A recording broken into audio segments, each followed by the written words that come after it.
Salut les terriens, ce soir on va parler du développement du programme Starship à Boca Chica au Texas, mais avant nous nous pencherons plus en détail sur cet article de Bloomberg qui suggère une montée en puissance du Starship pour Artemis, alors même que la NASA a récemment averti qu'elle ne ferait pas de cadeau sur les délais. Un poker menteur sur fond d'annonces ambitieuses de l'agence qui ne compte pas rester à la traîne dans cette nouvelle course à l'espace.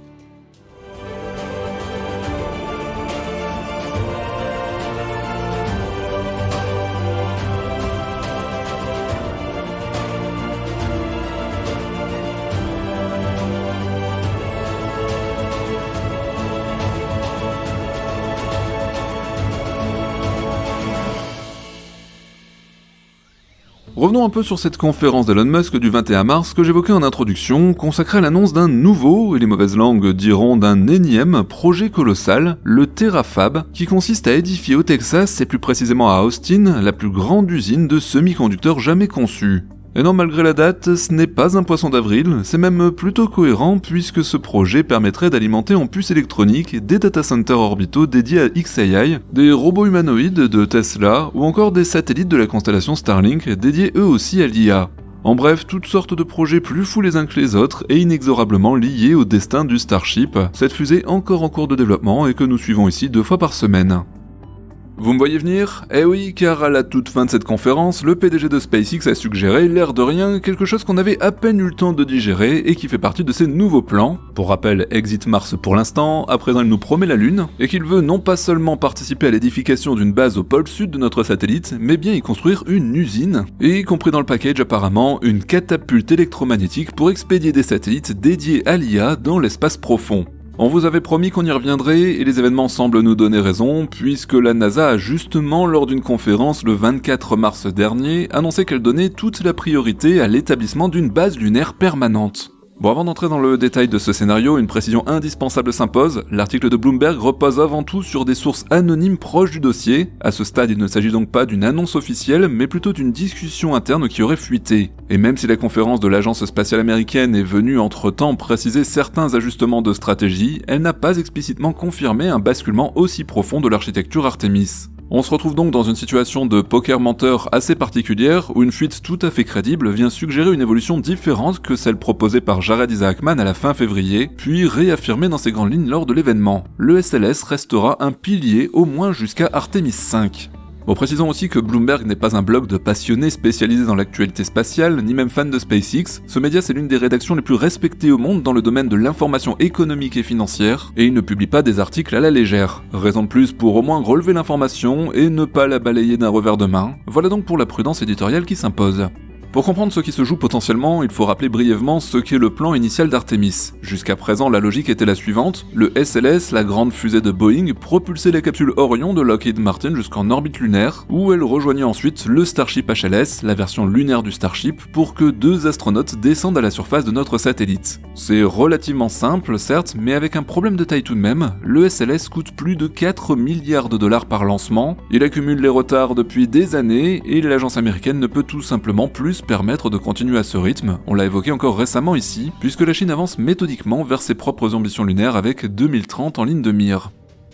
Le scénario proposé par Bloomberg pourtant pourrait changer radicalement cette architecture. Sous cette nouvelle configuration, le SLS pourrait ne plus être utilisé de la même manière pour propulser Orion jusqu'en orbite lunaire. À la place, en fait, le Starship s'amarrerait à Orion en orbite terrestre basse, prendrait le relais pour propulser l'ensemble vers l'orbite lunaire, puis assurer la descente à la surface.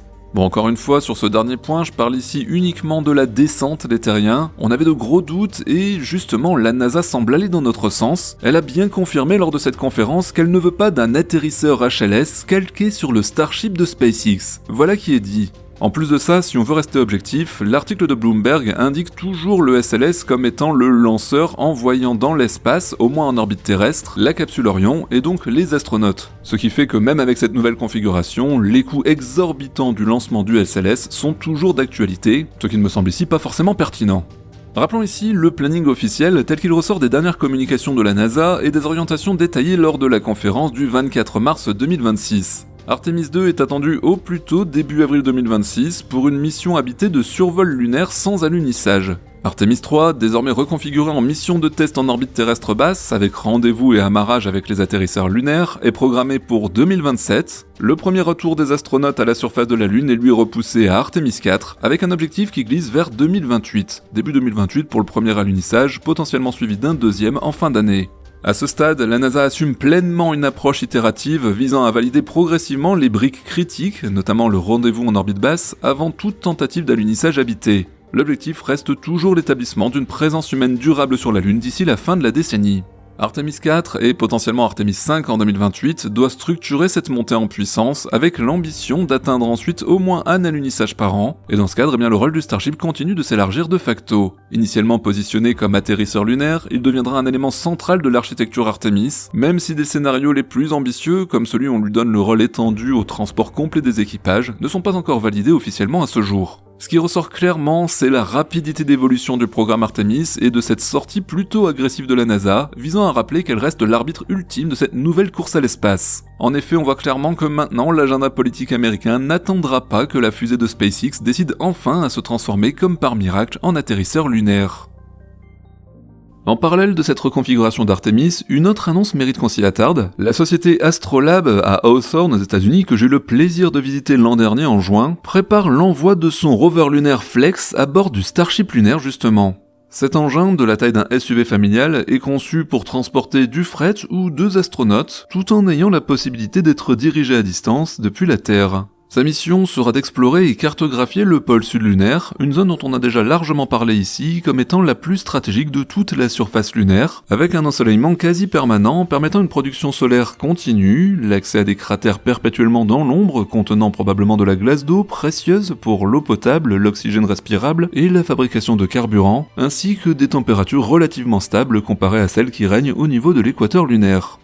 Bref, c'est l'endroit idéal pour établir une présence humaine durable, ce que Jared Isaac Ahmad a d'ailleurs confirmé lors de sa conférence du 24 mars, avec un objectif ambitieux au préalable d'un atterrissage robotique par mois dès 2027, afin de tout mettre en place avant l'arrivée des équipages. Le rover Flex à bord de la fusée de SpaceX, c'est exactement le genre de charge utile qu'Elon Musk avait en tête quand il insistait sur la capacité de transport de la V3 lors de la conférence Terrafab. Un Starship capable de livrer jusqu'à 100 tonnes d'équipements sur la Lune, c'est suffisant pour amener en un seul voyage des rovers, des équipements scientifiques, des modules d'habitat préfabriqués et tout le matériel nécessaire à l'établissement progressif d'une infrastructure lunaire permanente. Eh oui, car depuis plusieurs mois, quelque chose a changé dans le discours ambitieux de la direction de SpaceX. Mars, cet objectif obsessionnel qui a structuré toute la philosophie de l'entreprise depuis sa création, semble avoir été mis entre parenthèses. Enfin allez, disons plutôt qu'il a été repoussé à plus tard, avec une priorité clairement affichée, la Lune d'abord. Ce virage a été acté publiquement en février 2026, puis réaffirmé lors de la conférence Terrafab. La raison principale tient en quelques mots, la pression compétitive de la Chine, les contrats Artemis qui arrivent à maturité, et surtout cette vision de la Lune comme première étape industrielle vers quelque chose de bien plus ambitieux. Parce que oui, dans la tête du PDG de SpaceX, la Lune n'est pas une destination finale, au sens très littéral du terme, c'est une plateforme de lancement, et c'est là où on arrive à l'idée la plus spectaculaire de tout ce dossier.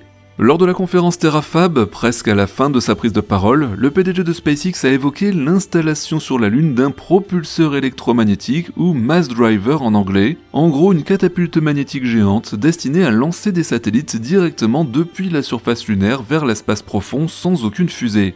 Ah, ne commencez pas à vous exciter les uns les autres, je vous vois venir en commentaire, mais je vais vous expliquer pourquoi ce n'est pas forcément aussi extravagant que ça en a l'air. La Lune présente 2 avantages considérables pour ce type de dispositif. Premièrement, elle est dépourvue d'atmosphère, ce qui signifie qu'il n'y a aucune résistance de l'air à vaincre lors du lancement. Sur Terre, c'est justement cette résistance atmosphérique qui rend les catapultes de ce type inutilisables pour envoyer des charges utiles en orbite. En fait, en allant à la vitesse nécessaire, les frottements transformeraient n'importe quel objet en boule de feu avant même qu'il n'ait quitté l'atmosphère. Sur la Lune, eh bien ce problème n'existe tout simplement pas. Deuxièmement, la gravité lunaire est 6 fois plus faible que celle de la Terre, ce qui réduit drastiquement l'énergie nécessaire pour atteindre la vitesse de libération, c'est-à-dire la vitesse minimale permettant de s'échapper du champ gravitationnel. Cette vitesse est d'environ 2,38 km par seconde contre 11,2 km par seconde sur Terre. En pratique, et j'insiste bien sur le « en pratique », un rail magnétique de quelques kilomètres alimenté par des panneaux solaires en abondance au pôle sud suffirait théoriquement à propulser des satellites ou des charges utiles directement vers l'espace sans consommer une seule goutte de carburant. Bon après, bien évidemment, comment est-ce qu'on acheminera tout ce matériel là-bas? Comment viser avec cette catapulte absolument gigantesque? On est encore quand même dans le domaine aujourd'hui de la science-fiction. Maintenant, si vous pensez que c'est une lubie récente, eh bien sachez que le PDG de SpaceX n'est absolument pas le premier à avoir eu cette idée. Le physicien américain Gerard K. O'Neill l'avait déjà proposé en 1974, imaginant des mass drivers pour extraire des minerais de la surface lunaire et les envoyer vers des colonies spatiales en orbite. Des prototypes avaient même été construits au MIT dans les années 70, montrant qu'un rail de seulement 160 mètres pouvait théoriquement propulser des matériaux au-delà de la surface lunaire. Plus récemment, un rapport de 2023 de General Atomic Electromagnetic Systems, déposé auprès de l'Air Force Office of Scientific Research, confirme que la technologie est viable avec les moyens actuels et que le Starship y est cité comme vecteur naturel pour livrer les composants d'un tel système sur la Lune.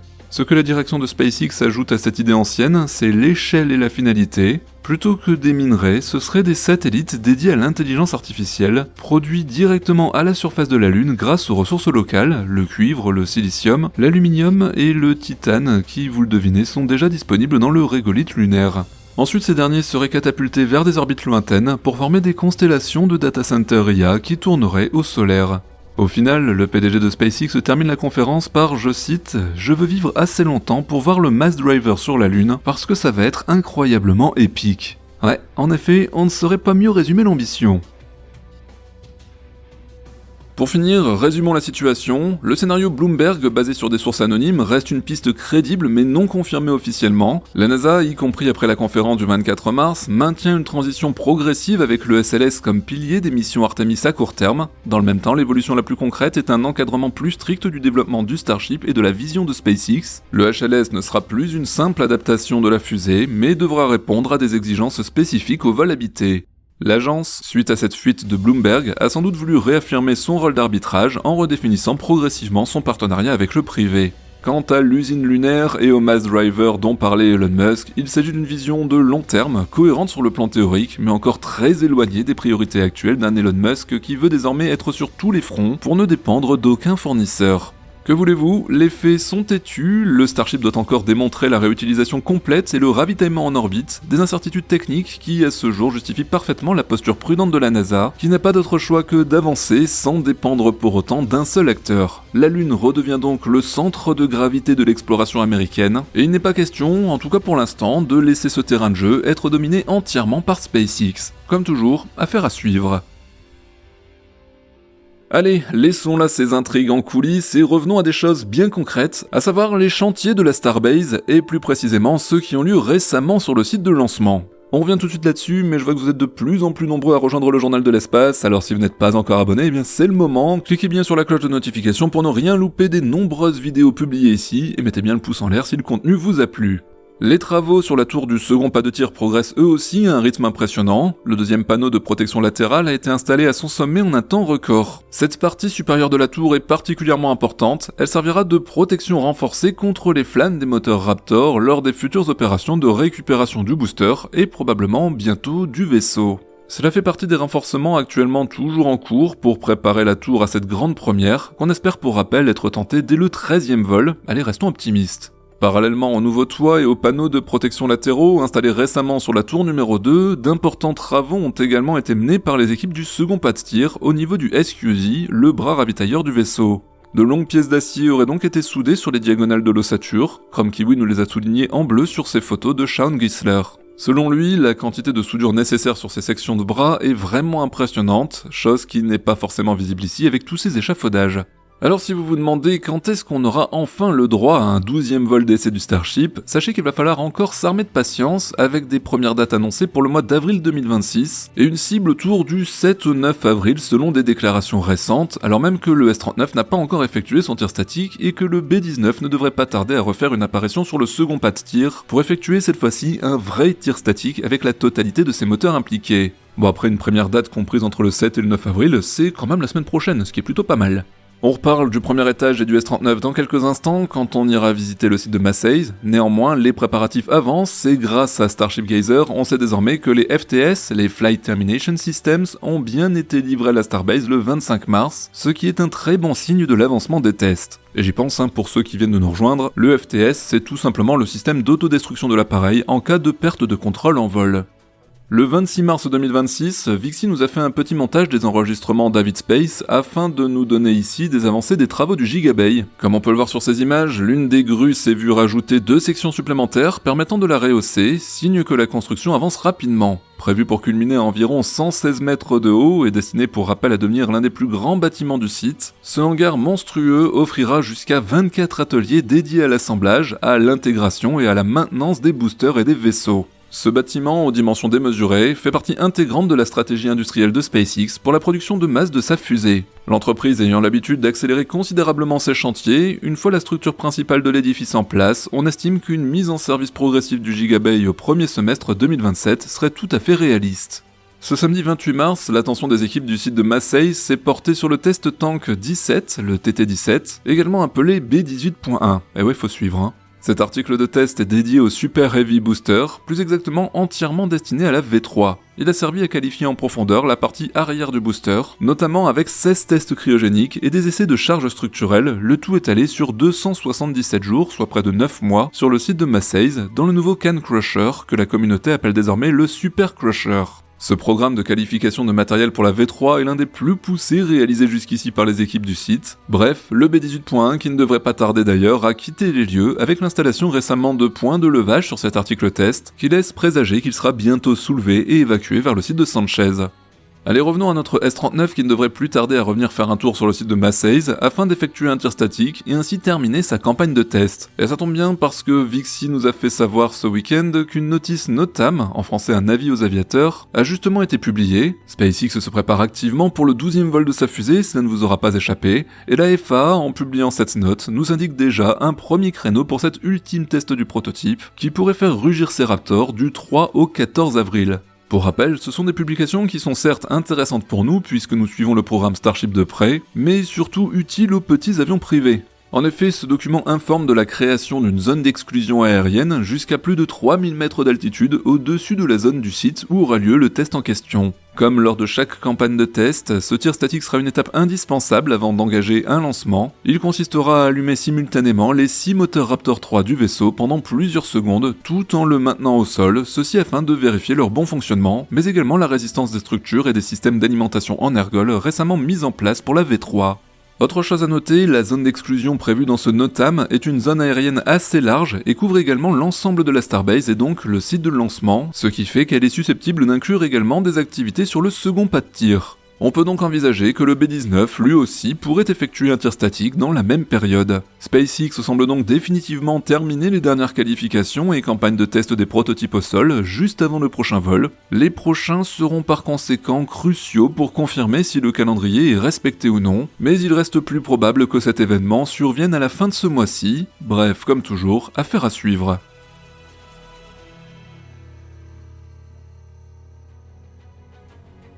Et voilà les terriens, merci encore pour votre présence chaque mercredi et chaque samedi pour suivre ensemble ce programme Starship de SpaceX. Pour ceux qui découvrent la chaîne, eh bien n'oubliez pas de vous abonner, d'activer la cloche de notification et de mettre un pouce en l'air si la vidéo vous a plu. On se retrouve vendredi pour l'actualité spatiale de la semaine. À très bientôt les terriens.